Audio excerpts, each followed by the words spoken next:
Welcome to Melt University.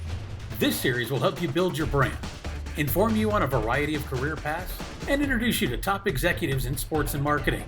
Now, here's your host, the president and CEO of Melt, one of the largest independent sports and event marketing agencies in the country, Vince Thompson. Welcome back, students. Virtual Melt University. We are rolling on into the fall. And if you're listening to this today, hopefully you're able to be out of your dorm or your fraternity house or your apartment. Hopefully you're able to go to see some good college sporting events as we barrel into the fall and continue to provide you great information and tools and resources for what it's going to take to get that first job or that internship in a COVID and hopefully one day a post-COVID world. But we have a very special guest with us today, one of my dearest friends, professional, personally.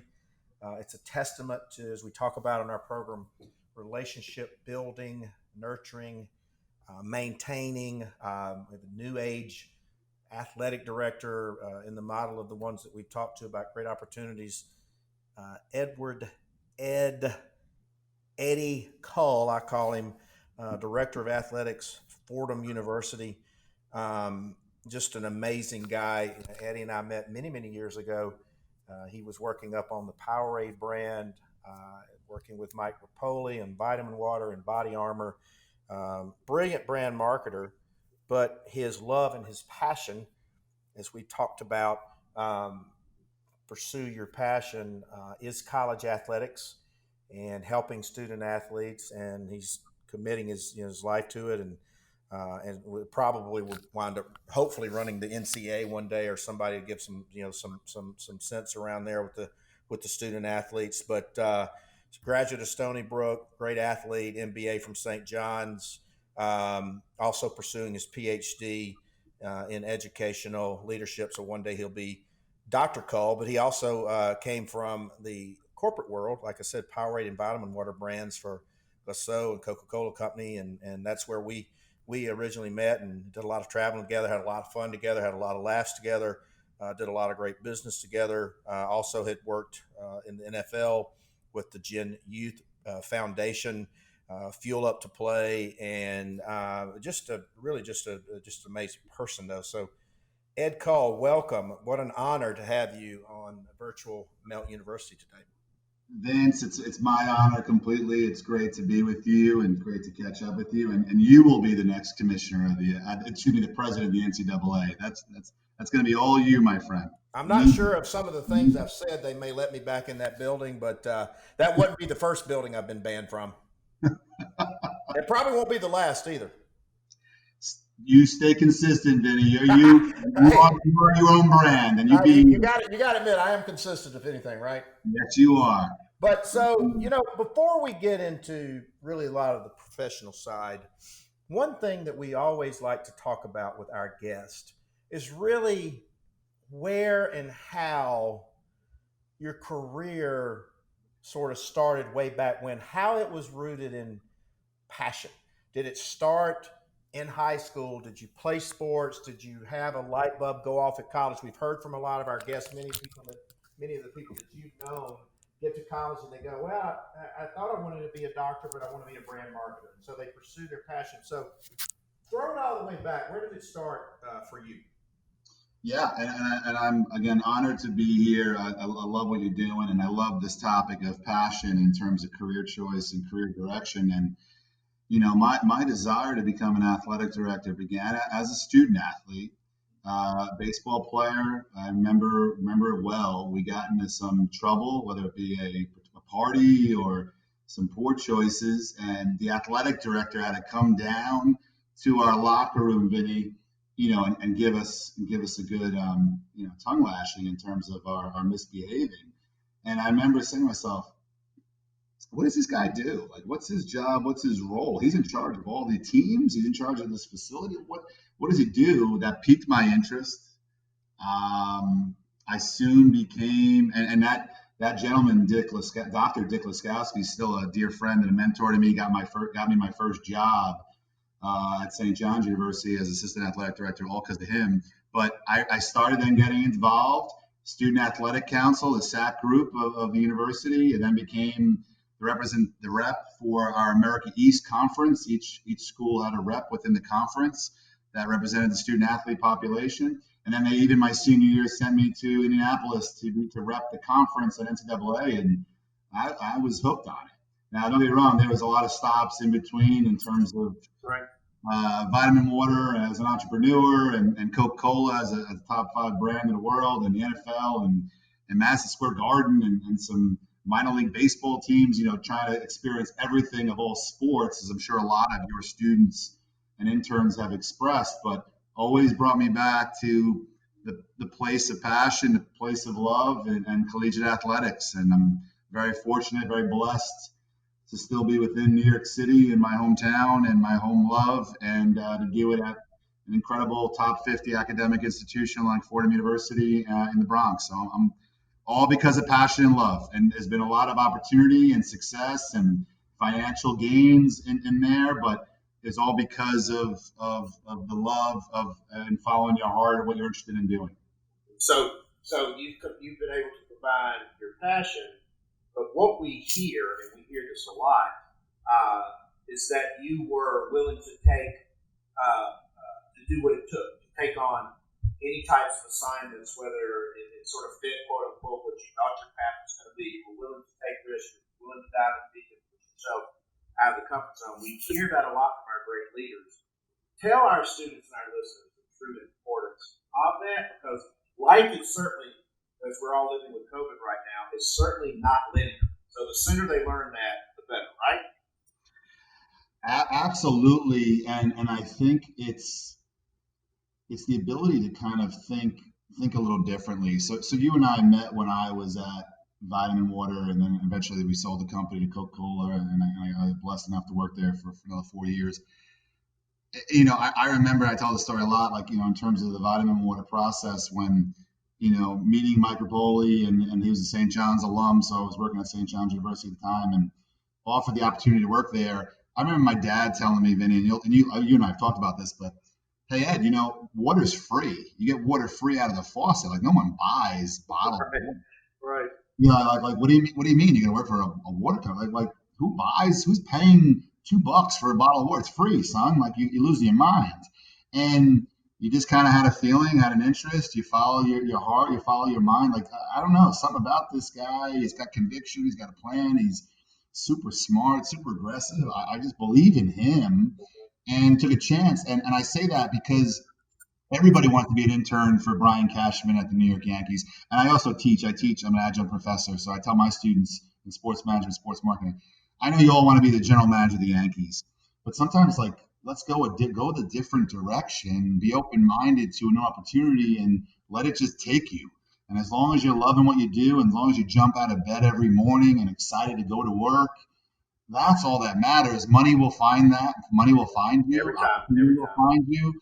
But if you're trying to force it, you're trying to fake it, you're trying to pretend, you're going to get caught every time. And just thinking differently, and it's not bad to go against the tide and go the other way, and let it take you sometimes. Just get lost in it. Get lost in the love and the interest of what you're trying to follow. I love that line, get lost in the love, because it's interesting, and I'm sure you see this as well, but one thing I harp on my students about, my listeners, is that, it's okay to go take different jobs and things, but don't expect after 3 months that you're going to be the CEO, you're going to be Mark Zuckerberg. Mark Zuckerberg's a unicorn, but I see our kids job hopping so frequently because they're benchmarking. I think there's a green grass unicorn out there, but you need to stay at least a year. I mean, that's like with any relationship. You can't decide to get married after 3 months to somebody. If you do, it usually doesn't work out really well. But give some advice to the kids who might get in a situation it's far from perfect. They might become impatient. But and Eddie, the other thing that you say is that the entry-level job market in sports, because everybody wants to be in it anyway, it's going to be more brutal now because there are a lot of people unemployed in our industry who might be willing to take a lesser job for a lesser salary instead of work the market. So sort of beggars can't sort of be choosy right now in this environment, right? And just get in there and do the best you can at whatever it is you've been assigned to do. Absolutely, and I know the climate is challenging. I know the unknowns here, even post pandemic, what that's going to look like or not look like. But I think you're spot on in that. I always tell my students too.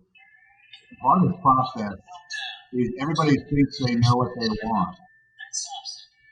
Everybody thinks they know what they need, but continue to eliminate and decide what you don't like. So even that year at that job, that year at that place, Right. that institution it's a good way to figure out I'm not interested in doing this. Maybe it looks sexy on TV, Right. it looks sexy in terms of reading about it, but it's not for me. My skill set's not there. So continuing to eliminate what you dislike is helpful in actually identifying what your interests are. And I think it's also an opportunity to evaluate a place. Where is their opportunity? Where's their creativity? Where's their innovation that I could bring to this organization where, yeah, I was hired to do this job, but they actually need me here. They need me to be doing this. Right. And bring that pain relief to your boss, to your CEO, to your CMO, and be like, you guys aren't very good at this. Let me do it. And something, I think today people are more open minded. Be like, something, I don't know anything about that area. Let this person take charge. Let me give them some ownership. Let me give them some creativity, and what could go, give them a chance. So it's not always the job you're hired for is the responsibilities and roles you end up taking on. And I think in this climate, Vinny, when finances are tight, budget's tight, jobs are being limited, you might end up wearing a few different hats. Amen. Well, I know one thing I remember about me and you, no matter where you and I went, and we always try to have a little fun when we were together, but we went and did whatever it took to get that job. You and I would be passing out Powerade, or Rapoli would need something, or something like that, and we still do that. We're still that kid, and I think that's always going to carry us through this thing. And I try to impart that into our students: is just be willing to do whatever it takes, because you don't know when some spark's going to get ignited. That if Ed Kull is visiting Vince in his office and a kid comes in and says, hey, Mr. Kull, they offer you a Diet Coke, you might be impressed with that kid. You never know. They may be an athletic director one day, right? I think you're spot on, Vinny, and I think you obviously represent the importance of what relationships are all about. Now, of course, you're incredibly successful. You've produced an incredible amount of marketing campaigns and successful events and the Final Four, and you name it, you've done it, and you've done it for Coca-Cola for over 20 years, which is absolutely remarkable. But you represent relationships, and that's not by accident, right? That's a ton of effort. That's a ton of time. That's a ton of trust and credibility. And at the end of the day, Vinny, you're, and I'd say myself as well, not to your level, but I'd say it's about myself. You need to be a problem solver, because whether you're a company, you're an organization, you're a league, you're a team, you're a CMO. I need someone that could help figure this out for me. And you're not a problem creator, you're a problem solver. Right. And that's my biggest advice to your interns, your students, is be part of the solution. You can identify problems. You can yell and scream and complain, hey, this is garbage, this is not good. But you better bring a solution with you. And you do that better than anybody I know. And I like to think I try to take that approach too. Yes, it can be as easy as sampling products, or hanging up a sign, or putting on a costume to be part of an event. Right. But you be part of the solution. Don't be part of the problem, because there's plenty of problems. We all know that, and COVID surely has brought plenty more for us in 2020. Right. But you are loved and beloved in terms of relationships, because you are a solution bringer. And I think that's what my advice to a lot of students would be: is shake every hand. Of course, you want to kiss every baby, but it's also like, hey, I'm doing what I love. I love my job. How do I continue to help my team, my organization, my staff, my company be even better? And that's what you represent. I think that's what I represent. And we're going to get knocked down. It's about getting up and coming back with that solution and being a problem solver these days. And who doesn't want that on their team on any level? Well, we frame up what you just said in terms when a student or a graduate is reaching out for an internship or new job. Talk about we tell them, talk about in terms of the value that you can bring to the organization. Talk about in terms of knowing everything there is about Ed Kull. Talk about in terms of everything there is about the jobs in the Fordham Athletic Department and how that person brings value.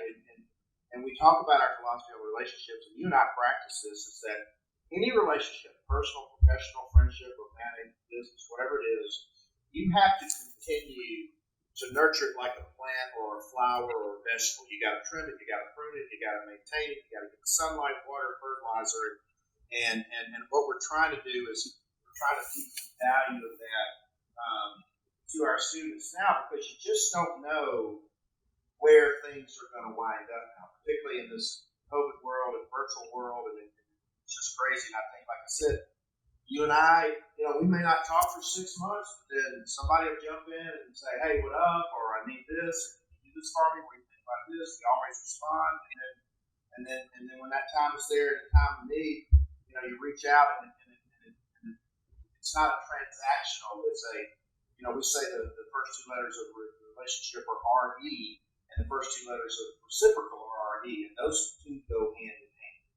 And so, I want you to talk about, your philosophy on, I think I know it, but I want you to share it with our students, your philosophy of relationship development and nurturing and maintaining. Vinny, you referenced earlier young people or new entry-level jobs wanting to be CEO tomorrow. And I know we hear a lot about life balance in terms of wanting to have extra time to enjoy your life and your personal life and your family, and you and I both have kids and families, and I respect that and I admire that, and I think, but when you're doing what you love and you're passionate about your job and your industry or your project, whatever you're working on, you go above and beyond. So you're going above and beyond past the 9 to 5, and you're learning about other areas, whether you're spending time in the manufacturing department of your team or the legal counsel of your team or the creative part of your team, and you wanting to absorb what's going on there so that it makes you better, and your curiosity and interest out of that love grows.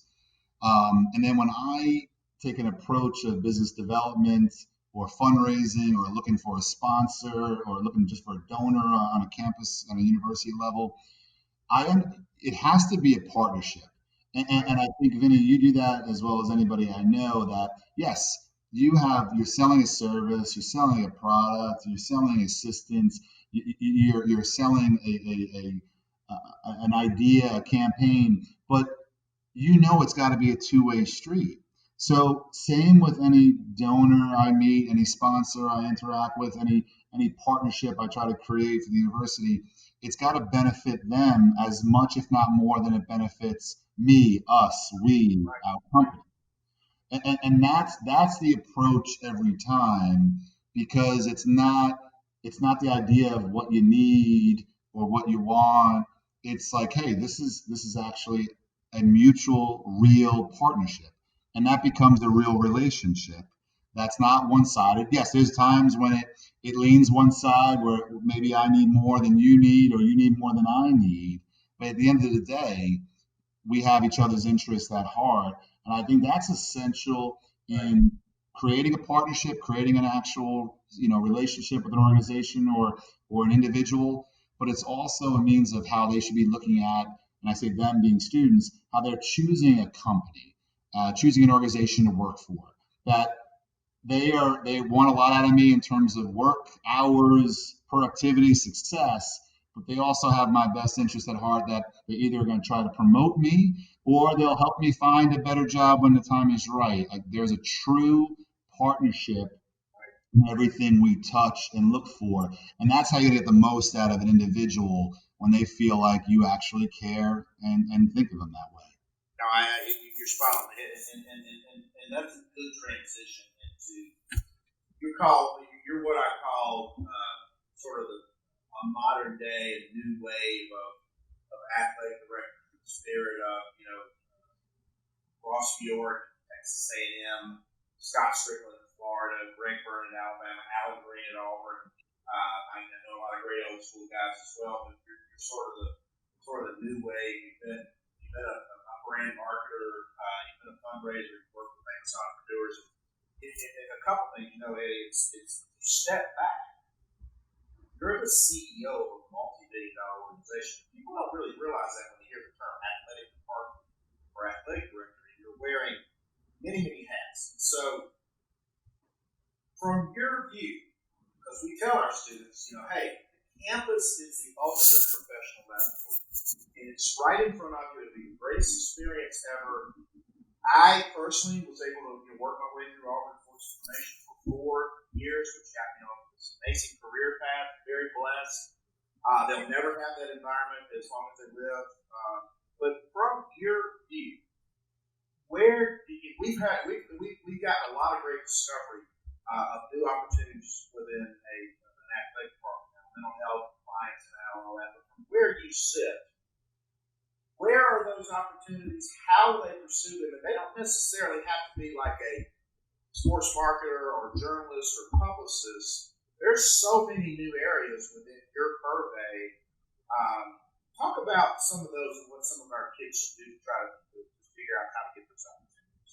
Yeah, I mean, a great point and a great way to summarize, I think, the evolution and the development and the growth of the athletic director position across the country. And honestly, no matter the size of school, whether it be Power 5, mid-major, or smaller, junior college or community college, and I think, COVID has extremely highlighted a lot of those areas of concern and weakness in terms of financial stability and creativity. And I think, revenue generation is always going to be, has always been a part of that world. It's forever going to continue to grow and change. And I think in our world, as we're seeing today, is the ability to identify new opportunities of revenue generation for an athletic department, for an athletic university, is essential. And I think we're seeing that across the country. And unfortunately, we're seeing a lot of sports be cut at schools and operational budgets and compensation salaries cut across athletic departments due to COVID and enrollment challenges or opening up challenges and room and board challenges. And, I think, post-pandemic, we know that's going to change the face of higher education and change the face of athletics.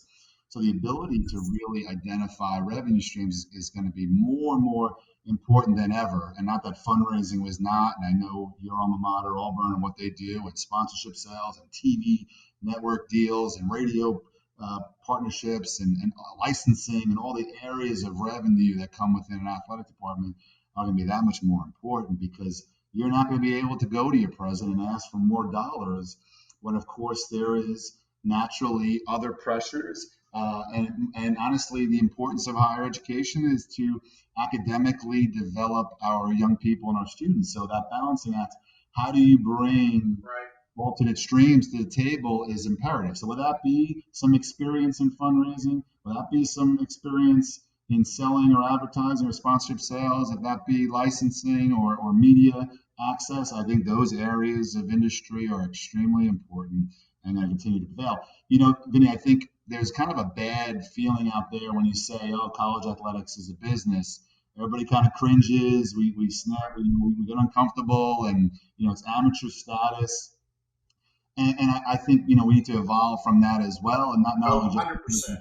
of COVID, and not only just because of college football and what's going on here in our world, but it's not a bad thing, because you're creating revenue opportunities to help the collegiate experience, of the 600 student athletes I have here in New York City, of other schools, of facility upgrades, of the competing there. We are developing incredible young leaders, and they are obviously marketing an institution and bringing education to a forefront in terms of its importance. There is a lot that goes into that, and a lot of benefit, whether that be alumni, whether that be career opportunities, right? We're focusing a lot on helping our current student athletes find jobs and careers and family success for the rest of their life, not just for 4 years. And that business feeling of negativity needs to go away, and we need to embrace that. And I think it's happening. It's happening quietly, of course, and continuing to evolve and will evolve. But I think people need to, the idea of new, fresh thinking and creative thinking. And that's everything, Vinny, from strategic planning to facilities management, to facilities development, restoration, and revision, to the ability to manage budgets, manage payroll, inspire employees, manage employees, just like any CEO is doing in any organization, whether you're a startup company or a top 5 brand in the world. Those skills are trickling into every university and college, and not just in athletic departments, but from universities top to bottom in terms of admissions, and obviously dean recruitment and faculty recruitment, academic profiles. So business needs to not be a negative term, and I think being open to all those skill sets is my advice to students who are looking to get into this industry, is diversifying your portfolio, your experience. That's going to be so essential and continue to grow in any campus. I think, and obviously this is a very, very challenging, very painful time for all of us. You don't lose anybody you love in this. I do think in the world of college athletics and college sports, that in chaos there's going to be opportunity. I think particularly for young people who possess a sophistication with technology and tools and social media and content development, fundraising and all that, it's going to permit a lot of tremendous opportunities to come at. And speaking of which, we covered this a lot this summer and this fall, and I'm involved in it, you're involved in it. We have different, you and I have a unique viewpoint in this space because of our backgrounds and frameworks and all that. But talk about your view, your opinion, name, image, and likeness. We say this a lot to our students. Explain from your perch what that means and what that means in terms of an opportunity for students to possibly work within that space. Because, like it or not, for all of us, it's kind of like a freight train. But we always like to give the experts their perception of where what this is and where these opportunities are. Absolutely, and I think Ginny, you and I have worked together a lot of years and in careers past in terms of utilizing athlete endorsers and utilizing appearances and utilizing name, image, and likeness of whether it be players, athletes, Olympians, obviously the Little League World Series, all the things that we've dealt with together in terms of what athlete and sports marketing has evolved into. And I think it is coming like a freight train.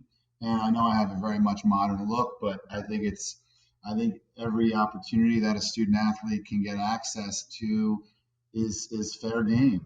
I think they've earned it, whether it be by athletic success or athletic uniqueness or brand differential they bring to a table. And I know a lot of that's talked about even through COVID here and college football. And what we're seeing with the Final Four and bubbles that are being created for professional players and TV needs, it's there, and it's an opportunity like any other industry and business. And whether they're creating an app or they're creating a new social network for students to get on, or they're creating a T-shirt, to me, it's still an opportunity that a student athlete has and the right they have if someone would like to utilize them in a capacity. Now, we all love and I'm very, very supportive of the amateur status of a student athlete, and we maintain that. And of course, whether it be a scholarship athlete or the education that we're able to provide, if the rules are allowing students to have some extracurricular opportunities and endorsements, I am supportive of that. And just like an internship or a summer job or a summer mentorship program around their athletic and academic requirements, I think it's totally, I'm supportive and permissible. And I think, I do, of course, worry about our student athletes in terms of good advising. And Vinny, you and I talked about that prior to this conversation, where we want to make sure there is some good guidance and advising for whether it be for families or for the individual. And I think as long as that's done in a very, very professional and way of integrity and good ethics, and they're obviously in good light of their role within an athletic department or a university, I think it's a wonderful thing. I think, let's be honest, it's a lot of what, March Madness has been built on, and the wonderful memories of collegiate experiences that we all remember either as fans or growing up. And if there is a strong and collaborative way of doing that correct, I'm totally in favor of it. And I think it is coming, and I think it is coming. I think it's hopefully it gets a little bit more of some clarity and some strong structure behind it in terms of guidance. But I think it's inevitable that our student athletes have the opportunity to take advantage of those if there are brands and companies out there that would like to do it. Well, I know everybody focuses on Trevor and Tua, Justin Fields, and Zion and all that, but my personal opinion is that, first of all, it's the right thing to do. Secondly, I think this is going to be a salvation for what we call the non-revenue sports. If you allow a women's basketball player, volleyball player, field hockey, whatever it is, to be able to go out and utilize and monetize, their platform and their association with the program to bring in new money. So, for instance, so many categories. You look at the position categories, body armor, code, cars, and wireless, and banks, and all that.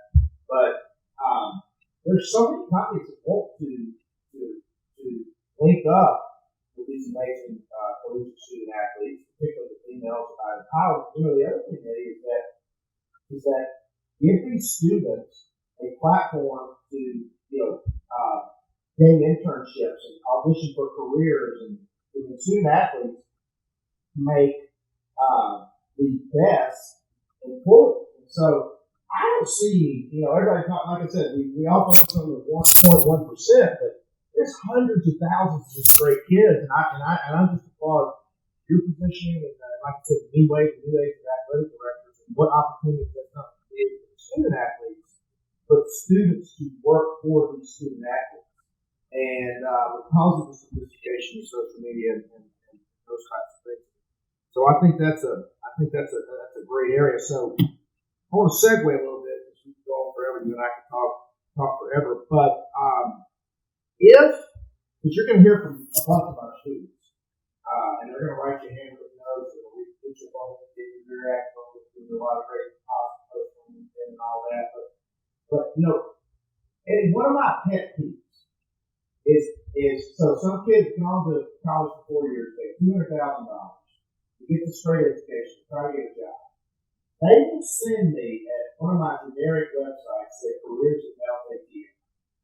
They'll go, my name is Joe Smith, attach this my resume, and I can take X amount of dollars. So guess what I do today? I push it. Because they're showing me then they don't really care. I'm like, why don't you find out who I am and what the job is? I'm easy to track down. I'm all out there. Hit me up somewhere. What gets your attention if somebody wants to apply for a job, an internship, or learn from you, or get some career advice? Give us some. I always try to share these tricks of the trade. Vinny, it's funny, and I'm staying on topic, but a lot of folks have asked me over these 5-6 months, especially transitioning into the new role of Director of Athletics, how are you able to, evaluate your team, evaluate your coaches, evaluate some of your staff from a virtual standpoint? And, how do you know what they're doing and what they're up to? And my answers are pretty easy on that one. Of course, you have a process, you have delegation, you have roles and responsibilities that are clear, but I'm always quick to say I could feel people that are working hard, and I could feel people that are being creative and innovative, and I could feel folks that are looking to do more, get more involved. And it's because they're forwarding me articles, they're texting me ideas, they're sharing photos of stuff that other schools are doing. They're telling me about, ideas and suggestions.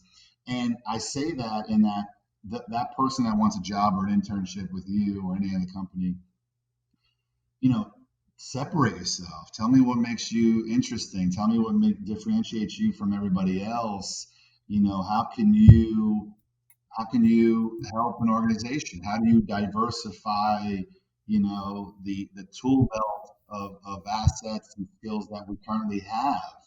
We don't want 12 of the same people. We don't want just 12 resumes. What makes you special than someone else? And it doesn't need to be the most dramatic app creation. It needs to be, a personality or an attitude or a work ethic that separates you from somebody else.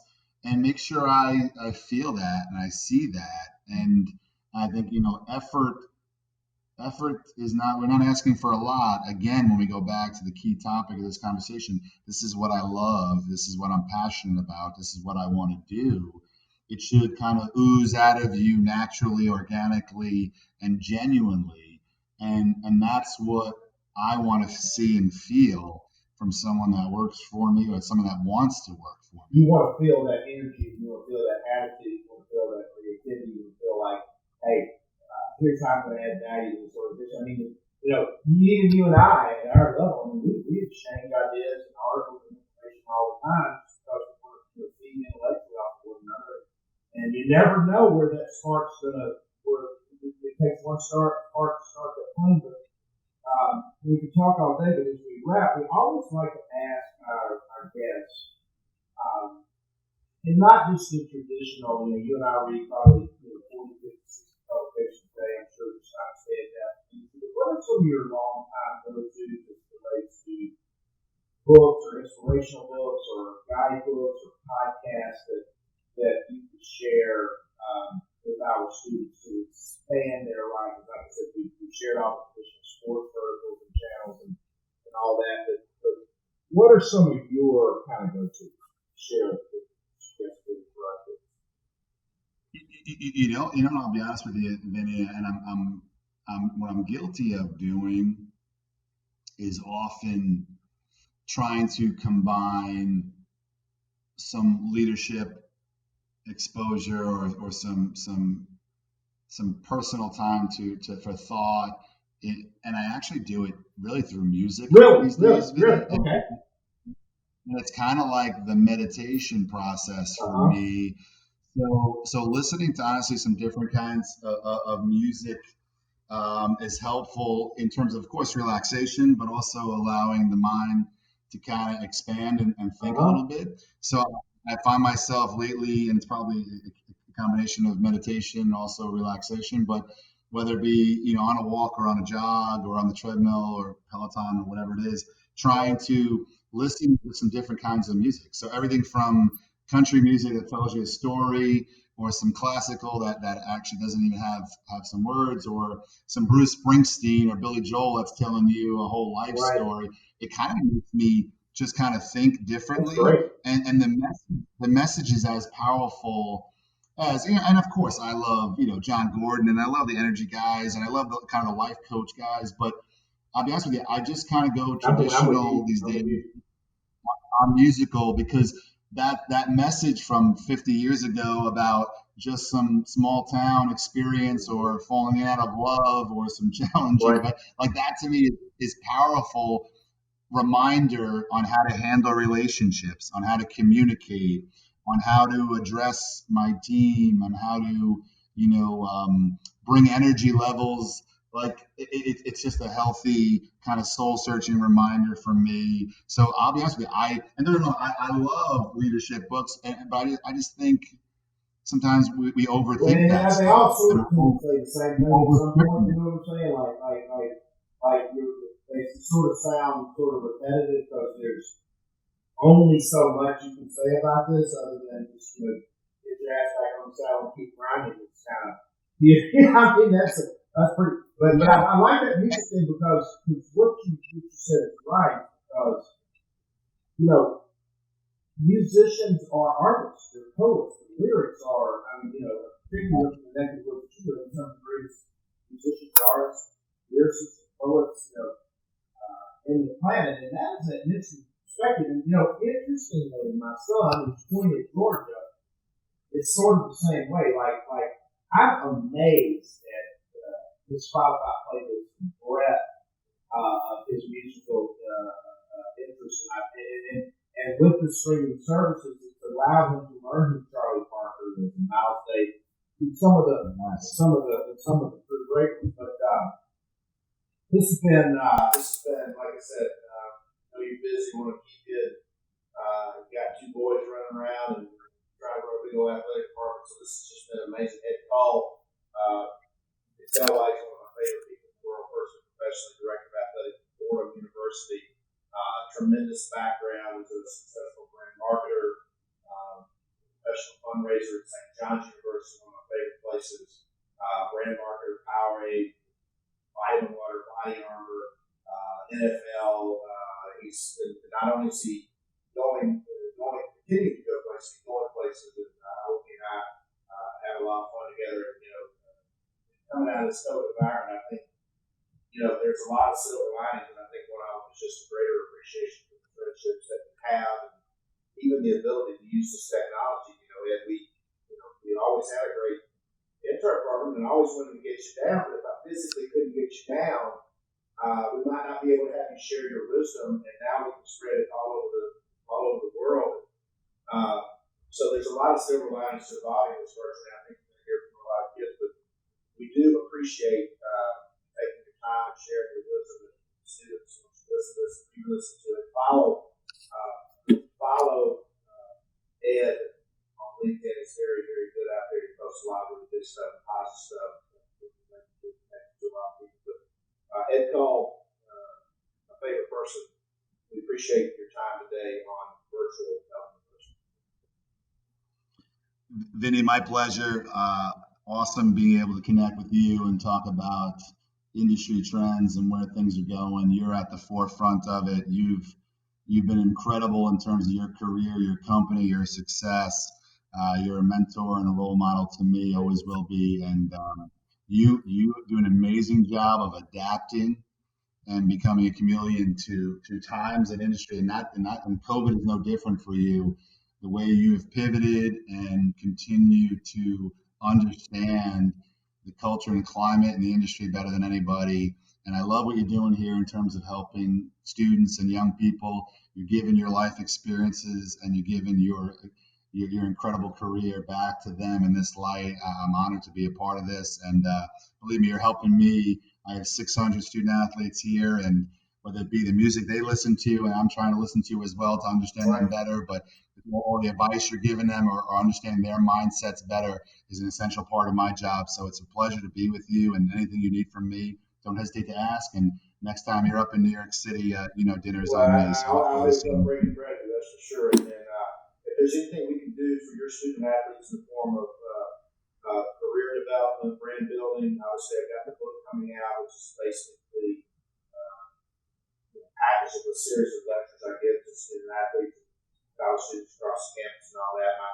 My main passion is just if I can touch one life through the things that we're doing, then I consider it a job well done. And other stuff, and the accolades and all that, are irrelevant. If I can help these kids that I was helping. So Ed Kull, Director of Athletics, Fordham, dear friend of Mel, dear friend of me. We thank you for joining virtual. Thanks, Vince. Hope you enjoyed today's virtual class. We'll be back soon with another edition of Melt University 2020.